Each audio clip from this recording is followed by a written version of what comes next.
Hello guys. तर ज्योतिर्लिंगाचं दर्शन घेऊन आम्ही गेलो पोहे खायला आणि तिथून थेट आम्ही निघालो मृतहरिनाथ मंदिराच्या दिशेने. आतमध्ये शिरताच तुम्हाला तुळस दिसेल. समोरच एक पिंड देखील होतं. त्याच बाजूला हवनकुंडसुद्धा होता. दुपारी गेल्यामुळे मंदिराचे दार बंद होते. आम्हीच ते दार खोलले व आतमध्ये गेलो.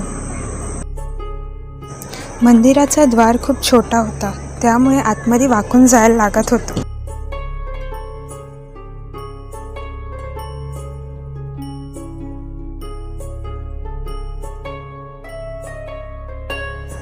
दर्शन घेऊन आम्ही सगळे त्या मंदिराच्या गच्चीवरती गेलो. तिथून तुम्हाला कळस पण दिसेल.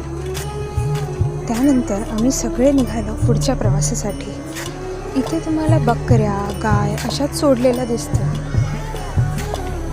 Thank you guys. लाईक, शेअर आणि